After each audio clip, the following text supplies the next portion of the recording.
مال کی دوسری قسم ہے جس میں زکات واجب ہوتی ہے زمینی پیداوار، اور مال کی تیسری قسم جس میں زکات واجب ہوتی ہے وہ ہے سونا اور چاندی۔ عہد نبوی میں اللہ کے رسول صلی اللہ علیہ وسلم کے زمانے میں دینار اور درہم چلا کرتے تھے۔ دینار سونے کا ہوتا ہے اور درہم چاندی کا ہوتا ہے۔ پیارے نبی صلی اللہ علیہ وسلم کے زمانے میں جس کے پاس 20 دینار جو کہ سونے کا ہوتا ہے اگر ہوتا کسی کے پاس اور سال گزرتا تو اس میں زکات واجب ہوتی، اور 20 درہم اور جس کے پاس درہم 200 درہم ہوتا اور اس میں سال گزر جاتا جو کہ چاندی کے ہیں تو اس پر زکات واجب ہوتی۔ آج کی اور اگر تولے کے حساب سے دیکھا جائے تو 7.5 تولہ سونا جس کے پاس ہے اور اس میں سال گزر جائے تو اس میں زکات واجب ہوتی ہے، اور چاندی 52.5 تولہ جس کے پاس ہے اور اس میں سال گزر جائے تو اس پر زکات واجب ہوتی ہے۔ اگر کلو گرام کے حساب سے دیکھا جائے تو 85 گرام سونا اگر کسی کے پاس ہے اور اس میں سال گزر جائے تو اس میں زکات واجب ہوتی ہے، اور چاندی 595 گرام 590 پر 5 گرام جس کے پاس چاندی ہے اور سال گزر جائے تو اس میں زکات واجب ہوتی ہے۔ سونے اور چاندی کی زکات کیسے نکالیں گے؟ تو اس کا طریقہ یہ ہے کہ آپ سونے اور چاندی کی قیمت موجودہ مارکیٹ میں معلوم کریں اور اس قیمت سے 2.5% آپ زکات نکالیں۔ آپ مثال کے طور پر سونے کی قیمت آپ مارکیٹ میں معلوم کیے کہ 50 گرام سونے کے 3 لاکھ ہے تو اس کی زکات 7,500 نکلے گی۔ 1 لاکھ میں 2,500، 2 لاکھ میں 5,000 اور 3 لاکھ میں 7,500۔ تو اس طرح یہی حال چاندی کا بھی ہے۔ چاندی کی قیمت موجودہ مارکیٹ میں معلوم کر کے اس کی 2.5% 40واں حصہ زکات نکالیں۔ اور یاد رکھو ایک خاص بات کہ سونا اور چاندی چاہے ڈھیلے کی شکل میں ہو یا زیورات کی شکل میں ہو، اگر نصاب کو پہنچا ہے اور سال گزرا ہے تو اس پر زکات واجب ہوتی ہے، اسے زکات نکالنا پڑے گا۔ اور موجودہ دور میں جو کرنسی ہے روپیہ پیسہ، اس پر بھی زکات ہے، تو کتنا روپیہ پیسہ ہو تو زکات واجب ہوگی؟ تو اہل علم اس میں 2 قول ہے۔ بعض اہل علم کہتے ہیں کہ 85 گرام سونے کی جو قیمت ہے اس قیمت کے برابر اگر کسی کے پاس پیسہ ہے، روپیہ ہے اور سال گزر جائے تو اس پر زکات واجب ہوتی ہے۔ لیکن اکثر اہل علم یہ کہتے ہیں کہ جس کے پاس چاندی کی قیمت کے برابر یعنی 595 گرام چاندی کی جو قیمت ہے اس کی قیمت کے برابر اگر کسی کے پاس روپیہ ہے، پیسہ ہے اور اس میں سال گزر جائے تو اسے زکات ادا کرنی پڑے گی۔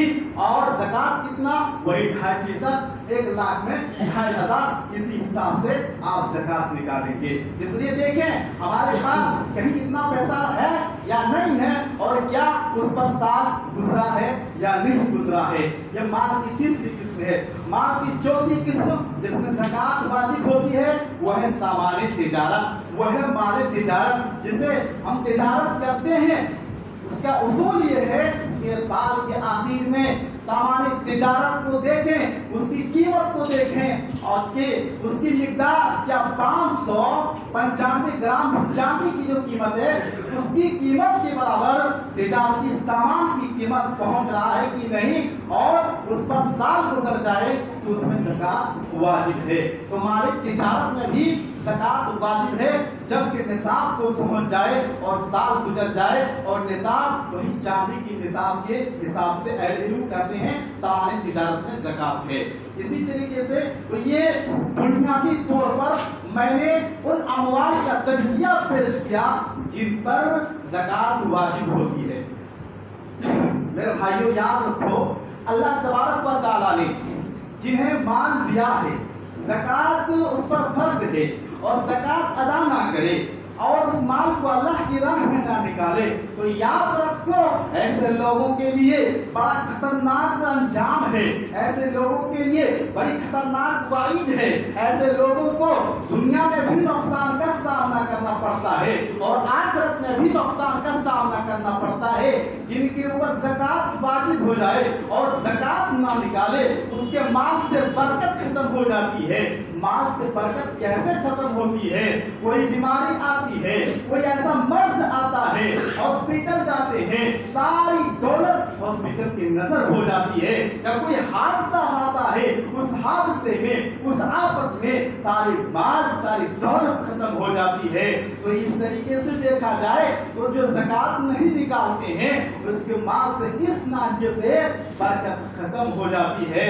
اس لیے میرے بھائیوں اللہ کی راہ میں آپ زکوٰۃ نکالیں، اللہ کی راہ میں صدقہ و خیرات کریں۔ صدقہ و خیرات کرنے سے یقین مانو مال بڑھتا ہے، مال گھٹتا نہیں ہے۔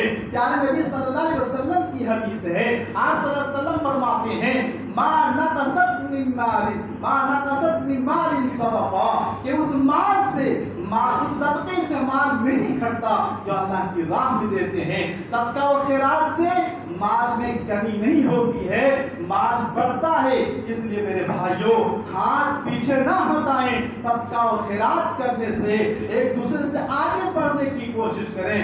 اور اس لیے کہ یاد رکھو اگر زکوٰۃ ہم نے ادا نہ کی، صدقہ و خیرات ہم نے ادا نہ کی، ہمارے پاس جو مال ہے اور اس میں جو زکوٰۃ ہے، جو غربا و مساکین کے حقوق ہیں، اگر ہم نے وہ نہ دیا تو آخرت میں بڑا خطرناک انجام ہے۔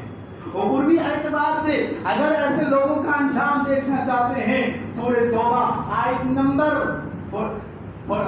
34 آپ پڑھیے، آیت نمبر 34 پر اللہ تبارک و تعالی ارشاد فرماتا ہے والذین یکنزون الذهب والفضة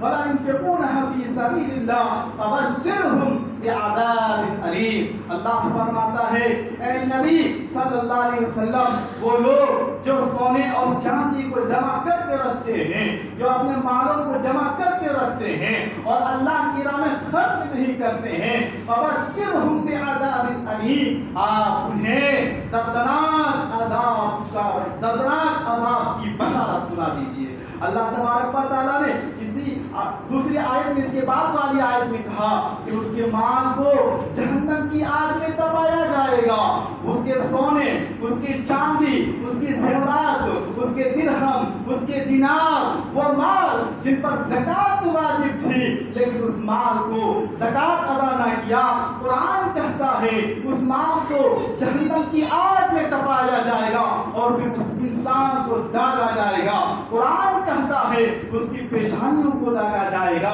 اس کے پہلو کو داغا جائے گا، اس کے پیٹھ کو داغا جائے گا۔ مفسرین نے یہاں ایک نقطہ بیان کیا ہے کہ دیکھو خصوصی طور پر ان تین اعضاؤں کو اللہ تعالیٰ نے کیوں ذکر کیا، پیشانی، پہلو، پیٹھ، ان تین اعضاؤں کو کیوں ذکر کیا؟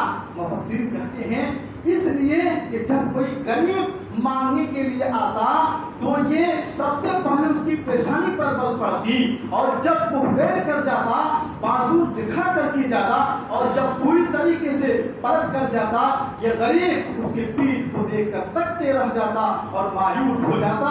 مفسرین کہتے ہیں یہی وجہ ہے خصوصی طور پر ان تین اعضاؤں کا ذکر کیا کہ کل قیامت کے دن اسی مال کو آگ میں جہنم کی آگ میں تپا کر اس کے پیشانی کو داغا جائے گا، اس کے پہلو کو داغا جائے گا اور اس کے پیٹھ کو داغا جائے گا۔ اللہ اکبر۔ ذرا تصور کرو کوئی چیز آپ دنیا کی آگ میں گرم کیجئے، کوئی بھی چیز ہو، اور اپنے جسم میں سٹا کر کے دیکھیے، کیا آپ برداشت کر لیں گے؟ آپ برداشت کر لیں گے؟ تو جہنم کی وہ آگ جو دنیا کی آگ سے 69 گنا ٹیمپریچر میں زیادہ ہے، اس حرارت میں زیادہ ہے، اس آگ کی تپش میں تپایا ہوا کیسے برداشت کریں؟ تصور کرنے کی بات ہے۔ اور حدیث میں اللہ کے رسول صلی اللہ علیہ وسلم نے فرمایا من آتاہ اللہ مالا فلم یؤدی زکاتہ، کہ جس کو اللہ تعالیٰ نے مال دیا اور زکوٰۃ ادا نہیں کی، کل قیامت کے دن وہ مال گنجے صاف کی شکل میں آئے گا، اس کے گلے کا ہار بن جائے گا، اور وہ سانپ ان کی جبڑوں کو پکڑ کر کہے گا انا کنزکا انا مالکا، میں تیرا وہی مال ہوں جسے تم تجریوں میں جمع کر کر کے رکھتا تھا، میں تیرا وہی مال ہوں جسے تم اکٹھا کر کر کے رکھتا تھا، میں تیرا وہی خزانہ ہوں، وہی مال ہوں جسے تم بینکوں میں حرص و حوث کی وجہ سے رکھتا تھا اور اللہ کی راہ میں صدقہ و خیرات نہ کرتا تھا، میں وہی مال ہوں۔ اور اس طریقے سے اس کو یہ عذاب دیا جائے گا۔ میرے بھائیوں، اس لیے اللہ تبارک و تعالیٰ نے مال دیا ہے اور زکوٰۃ کا نصاب پہنچا ہوا ہے، تو پہلی فرصت میں آپ زکوٰۃ ادا کیجئے اور اللہ کی راہ میں صدقہ و خیرات کرتے رہیے، نفلی صدقہ بھی آپ کیجئے، اس لیے کہ یہ مبارک مہینہ چل رہا ہے، یہ مبارک مہینہ چل رہا ہے۔ اس مہینے کے بارے میں پیارے نبی صلی اللہ علیہ وسلم کے بارے میں آتا ہے کہ جب رمضان کا مہینہ آتا آپ صدقہ و خیرات میں بڑھ چڑھ کر حصہ لیتے اور بہت زیادہ صدقہ و خیرات کرتے۔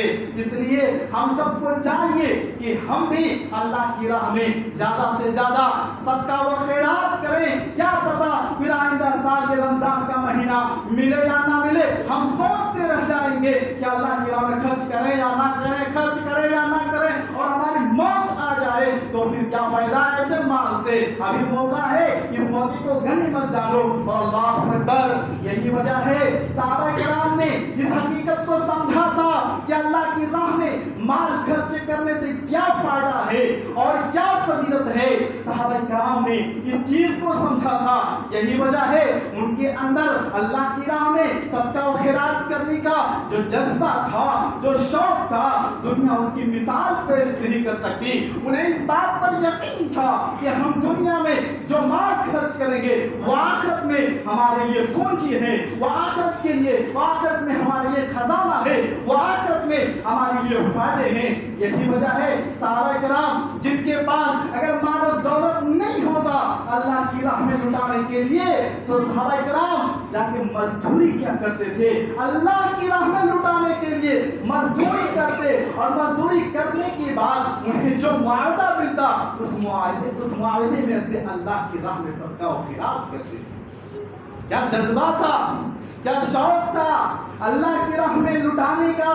اور اندازہ کرو اس موقع کو جب پیارے نبی صلی اللہ علیہ وسلم نے اعلان کیا اے میرے ساتھیوں کسی غزوے میں جانا ہے، اللہ کی راہ میں مال جمع کرو، اللہ اکبر، سارے صحابہ جس سے جس قدر ہو سکے اپنی استطاعت کے مطابق اللہ کی راہ میں جمع کیے، اللہ کی راہ میں اپنے مال کو جمع کیے۔ ابو بکر صدیق کی باری آتی ہے، عمر فاروق رضی اللہ تعالیٰ عنہ کی باری آتی ہے، یہ دونوں اپنے گھر جاتے ہیں، ابو بکر صدیق بھی اپنے گھر جاتے ہیں، عمر فاروق رضی اللہ تعالیٰ عنہ بھی اپنے گھر جاتے ہیں، اور ابو بکر صدیق رضی اللہ تعالیٰ عنہ اپنے مال میں گھر میں جو سامان تھے اس کو دو حصوں میں ڈیوائڈ کرتے ہیں، تقسیم کرتے ہیں، آدھا مال اللہ کی راہ میں لاتے ہیں، آدھا اپنے گھر کے لیے چھوڑ دیتے ہیں۔ ابو بکر صدیق جب پیارے نبی کے پاس یہ مال لے کر پہنچتے ہیں من ہی من میں بہت خوش ہوتے ہیں، آج میں ابو بکر صدیق سے آگے نکل گیا ہوں، آج میں ابو بکر صدیق سے آگے نکل گیا ہوں۔ جب تک ابو بکر صدیق رضی اللہ تعالیٰ عنہ بھی اپنے گھر کے سارے مال کو لا کر کے اللہ کے رسول کے پاس جمع کر دیتے ہیں۔ اللہ اندازہ کرو میرے بھائی، اللہ کے رسول صلی اللہ علیہ وسلم نے عمر فاروق سے پوچھا تم نے اپنے گھر میں کیا چھوڑا ہے؟ عمر فاروق رضی اللہ تعالیٰ عنہ نے کہا میں نے اپنے گھر میں آدھا مال چھوڑا ہے اور آدھا اللہ کی راہ میں لے آیا ہوں۔ جب ابو بکر صدیق سے پیارے نبی صلی اللہ علیہ وسلم نے پوچھا تم نے اپنے گھر میں کیا چھوڑا ہے؟ ابو بکر صدیق رضی اللہ تعالیٰ عنہ نے کہا اللہ کے رسول ہمارے گھر میں جو سامان تھے وہ سارے سامان لا کر کے جمع کر دیے ہیں، گھر میں اللہ اور اس کے رسول کو چھوڑا۔ اللہ اکبر۔ تب عمر فاروق رضی اللہ تعالیٰ عنہ نے کہا اللہ کی قسم میں ابو بکر صدیق سے نیکیوں میں آگے نہیں بڑھ سکتا۔ تو دیکھیے صحابہ کرام کے اندر یہ جذبہ تھا، یہ شوق تھا اللہ کی راہ میں لٹانے کا، اللہ کی راہ میں خرچ کرنے کا۔